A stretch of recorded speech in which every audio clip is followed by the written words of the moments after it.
Welcome to Making a Murderer, Rubberducky YouTube channel. Thank you guys for joining me today. We're doing part 28, which is the CASO Investigative Reports, pages 271 through 280. Page 271.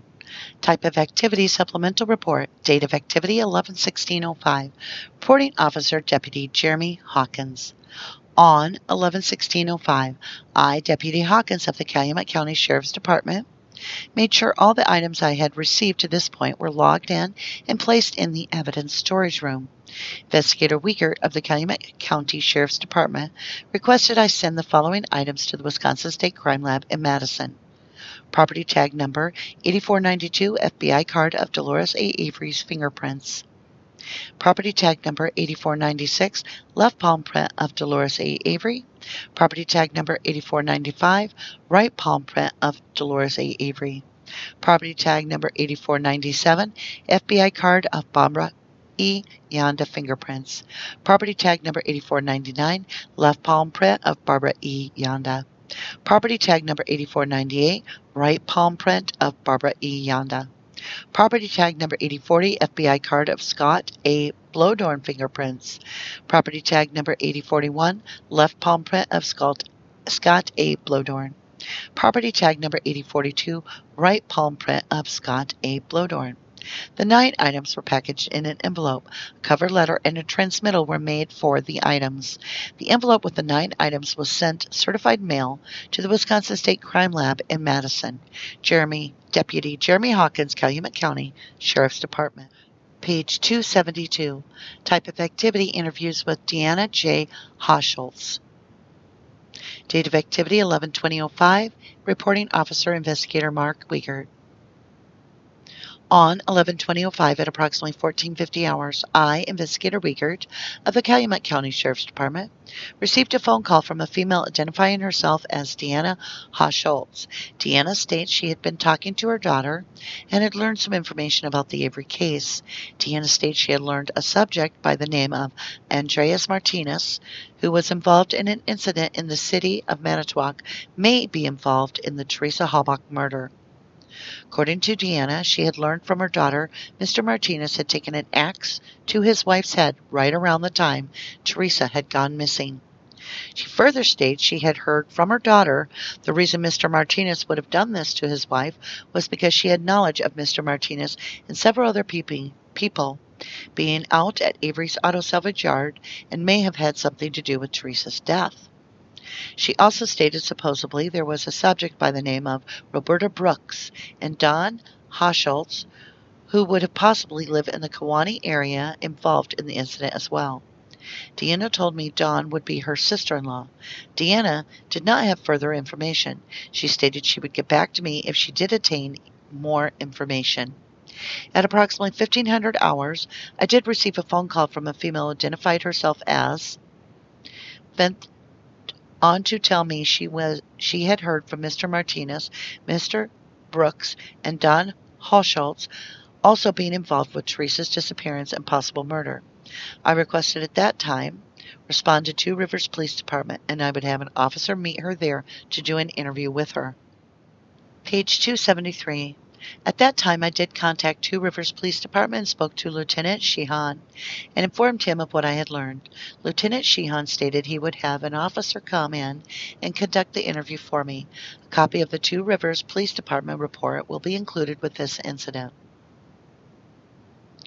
On 11/21/05, I did recontact Deanna Hoschultz. I asked her if her daughter was available for me to speak with her. Deanna stated her daughter was attending L.B. Clark Middle School in the city of Two Rivers, and we had permission to go there and speak with her. On 11/21/05 at approximately 12:30 hours, investigator Gary Steyer and I did go to L.B. Clark Middle School and met with Blank, Deanna's daughter, in the police school liaison officer's office. I informed Blank we had learned she had possible information about the Avery case. Blank stated over the weekend she had been hanging out with her friends, including Blank. She states she was told a subject by the name of Mr. Martinez, as she described the hatchet guy, Don Hoschultz, Steven Avery, and another Steven, who she said she did not know the last name of, had a bonfire and a party over at the Avery residence. I asked blank what day that would have been, to which she stated she does not know what day that would have been. I asked her how she heard of this, to which she stated she had heard from blank. Blank went on to tell me she knows Roberto and Don Huscholtz, and Roberto gets really mad when he has been drinking. She stated she had heard Teresa had been at the Avery residence and had stopped with them for a while. I asked her what she meant by with them. She stated she had heard Teresa had been there when Martinez and Roberto would have been there. Blank went on to tell me that Blank goes to school in Kewanee and lives in a foster home there, and there is where she learns most of this from. She further told me Blank's mom is Dawn Huscholtz, and she is the one who lives with Roberto Brooks. Blank told me when she told her mom about this, her mom told her to report it. I asked Blank if she had any first-hand knowledge of any of this, including the party. Blank stated she did not have any first-hand knowledge of it. Blank did tell me we put it together in our own minds and figured it out. Blank went on to tell me after they put it all together, she believes Steven Avery had nothing to do with Teresa's disappearance. I asked Blank what she based the decision on, to which she stated to me her and her friends just talked about it and put this all together, but they have no first-hand knowledge of it. That was the end of my conversation with Blank. Page 274. It should be noted I did speak briefly with Kim Skorlinski from the Department of Criminal Investigation in reference this matter. He and Investigator Wendy Baldwin were going to be doing follow-up reference this. Please see Investigator Baldwin's and Special Agent Skorlinski's report for more follow-ups on this. Investigator Mark Wiegert, Calumet County Sheriff's Department. Page 275, Type of Activity Supplemental Report, Date of Activity 11/21/05, Reporting Officer Deputy Jeremy Hawkins. On 11/21/05 at approximately 8:15 a.m., I, Deputy Jeremy Hawkins of the Calumet County Sheriff's Department, along with Investigator Mark Wiegert of the Calumet County Sheriff's Department, went to the secured room located in the back garage at the Calumet County Sheriff's Department to retrieve items to be sent down to the Wisconsin State Crime Lab in Madison. 26 5-gallon buckets of debris were taken out of the secured area located in the rear garage and placed on a trailer to be transported to the Wisconsin State Crime Lab. The 5-gallon bucks were bearing the following property tag numbers: 8649 through 8654, 8661 through 8664, 8684 through 8687, 8484, 8695, 8698 through 8699, 8480 through 8481, and 795. Also put on the trailer were 2 bed sheets that contained burnt material. These 2 bed sheets were in plastic bags bearing property tag numbers 7947 and 7948. A rear door off a Suzuki Samurai bearing property tag number 641, and 3 firearms, a Marlin Model 60 .22 caliber semi-automatic with the serial number 04229713 bearing property tag number 6909. A Glenfield Model 60 .22 caliber rifle with serial number 27323959 bearing property tag number 647, and a Connecticut Valley Arms Hawken 50 caliber black powder rifle with serial number 86373055 bearing property tag number 648 were placed on the trailer to be transported to the Wisconsin State Crime Lab in Madison. The 32 items that were placed in the trailer to be sent down to the Wisconsin State Crime Lab in Madison were released to and signed off by Deputy Jennifer J. Bass of the Calumet County Sheriff's Department. Page 276, Type of Activity Supplemental Report, Date of Activity 11/21/05, Reporting Officer Deputy Jennifer J. Bass. On 11/21/05, I, Deputy Jennifer J. Bass of the Calumet County Sheriff's Department, was asked by dispatch to come in to help transport evidence from Calumet County Sheriff's Department to the Wisconsin State Crime Lab in Madison. I arrived at 0840 hours and assisted Deputy Jeremy Hawkins, Investigator Mark Wiegert, and Investigator Gary Steyer with removing evidence from the garage to a trailer attached to a truck and locking the trailer for transport to Madison. Deputy Gary Schultz was asked to assist me in delivering the items and helping to maintain the chain of custody. After arriving in Madison, we met with Dolores Larson, an evidence technician, and Lucy A. Meyer. Larson and Meyer received the evidence. Larson signed for it and gave me a receipt. Deputy Schultz and I stood by while Meyer and Department of Criminal Investigation decided what was to stay on our trailer and what they were going to take in for further investigation. After helping unload the buckets from the trailer, leaving the 2 bags and the door in the trailer, Deputy Schultz and I returned to the Calumet County Sheriff's Department. We were unloaded the 2 bags and the door onto a cart and took it down to the evidence room, where I secured the items in the evidence room and put the chain of custody forms and locks, along with keys, into locker number 1. I dropped the locker key into the lockbox for Deputy Hawkins to pick up later that evening. Deputy Jennifer J. Bass, Calumet County Sheriff's Department. Page 277. Type of activity supplemental report. Date of activity 11/22/05. Reporting officer Deputy Jeremy Hawkins. On 11/22/05, I, Deputy Jeremy Hawkins, re-entered the 2 bed sheets of burned material and also the rear door off the Suzuki Samurai back into evidence. These 3 items were returned by Deputy Jennifer J. Bass from the Wisconsin State Crime Lab in Madison. The 2 bed sheets of burnt material were placed in the long-term secure area located in the rear of the garage.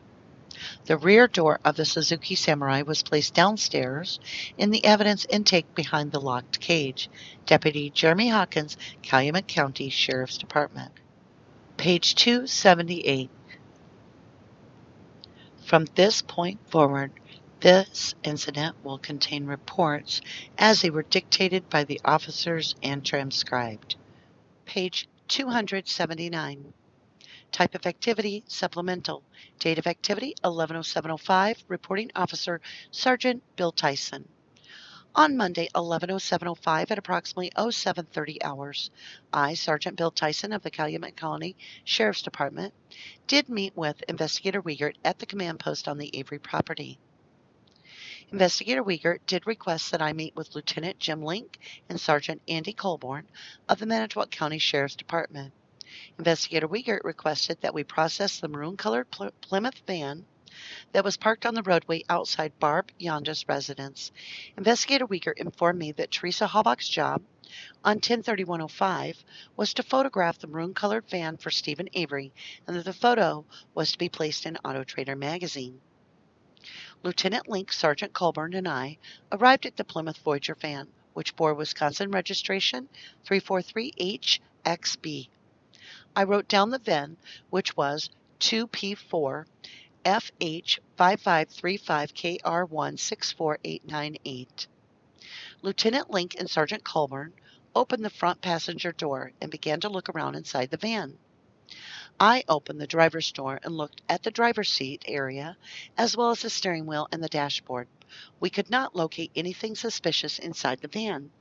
I did notice a black woven woman's belt on the front floor ahead of the passenger seat.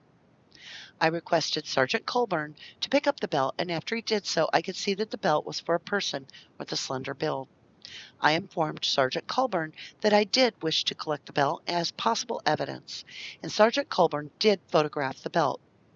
I did place the belt into a brown paper bag and marked the time of collection of 08:23 hours.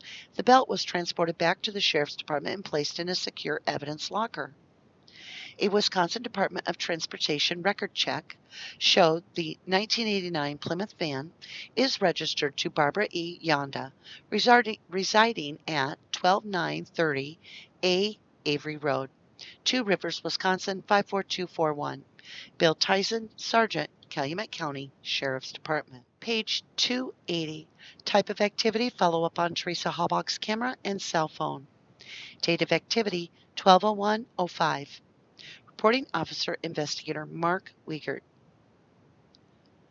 On 12/01/05 at approximately 17:38 hours, I, Investigator Wiegert of the Calumet County Sheriff's Department, received a phone call from Tom Fassbender, Special Agent from the Department of Criminal Investigation. Tom told me the Wisconsin State Crime Lab had analyzed the parts of what was believed to be a cell phone and a camera, which were taken from a burn barrel from the Avery's Auto Salvage Yard. Tom stated that Ken Olson from the Wisconsin State Crime Lab had examined pieces of the camera and determined them to belong to a Canon PowerShot A310 digital camera. He stated that there were also 3 flash cards which were recovered. Along with the Canon camera, Ken Olson from the crime lab determined the phone to be a Motorola flip phone. Tom further advised me that they had contacted Auto Trader magazine, and Auto Trader had indicated that they do issue Canon PowerShot A310 cameras along with other model Canon cameras to their photographers. I informed Tom that I would go to Teresa's apartment and look for any information regarding the camera or the cell phone. At approximately 1750 hours, I did stop at Karen Halbach's residence at the address of W3559 County Highway B. I informed Karen that I was looking for a Canon PowerShot A310 box and a Motorola flip phone box. Karen did go retrieve 2 boxes, both for Canon cameras, but not for the Canon PowerShot A310. While there, I met with Kelly Halbach, who would be Teresa's sister. Kelly was able to tell me that Teresa did own a Motorola Razr flip phone. I then asked Karen for her permission to go to Teresa's apartment and search for any boxes or literature pertaining to the Canon camera and the Motorola phone. Karen did give me permission to go through Teresa's items to try to locate the boxes or any literature. At approximately 1800 hours, I did go to the address of W3637 County Highway B, which would be Teresa Halbach and Scott Blodorn's apartment. I was invited into the residence by Scott Blodorn. Also at the residence was Ryan Hilligus. I informed both Scott and Ryan what I was looking for. Ryan at the time stated he remembered seeing a small box from a Canon camera. I then observed Ryan go to the computer desk into a drawer. Located in that drawer was a box for a Canon PowerShot A310 digital camera. Both Ryan and Scott stated they believed that that was the camera that Teresa would have used when she was out on Auto Trader photo shoots. Both Ryan and Scott also told me that the phone, which Teresa would use, would have been a Motorola Razr flip phone.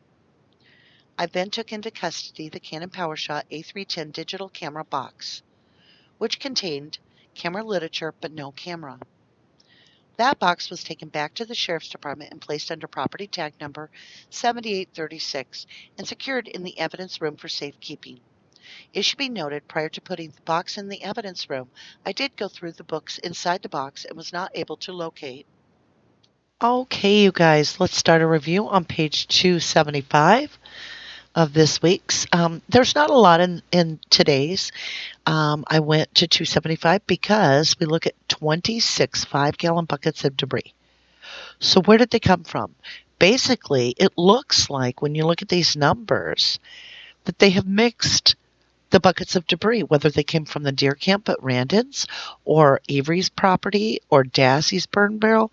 They have mixed the debris and they have kept the buckets labeled individually. Makes no sense. Zero. Like absolutely no sense.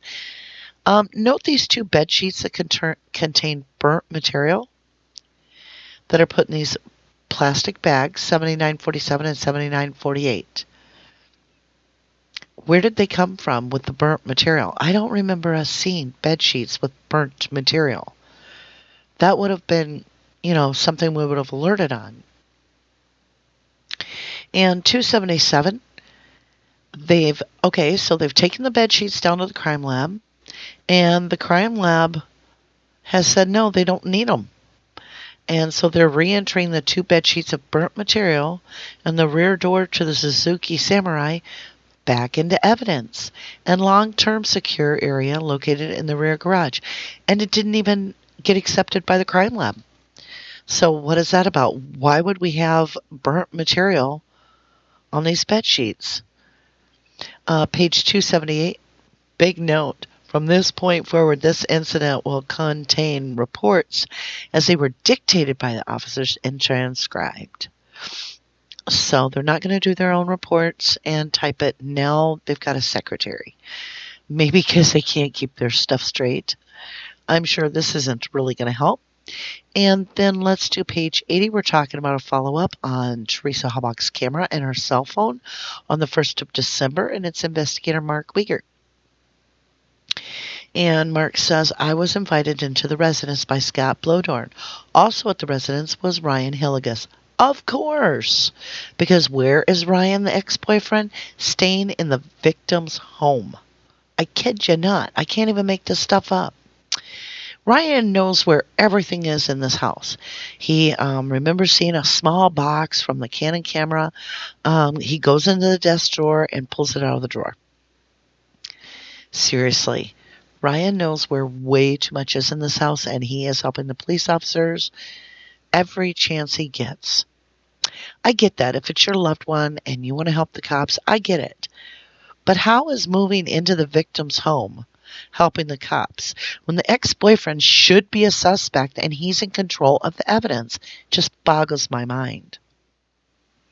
Well, that was interesting. Like I said, Ryan's everywhere he shouldn't be, in my opinion. That was the conclusion to part 28. And, I want to thank you guys for always staying with me on this channel and doing this daily read together.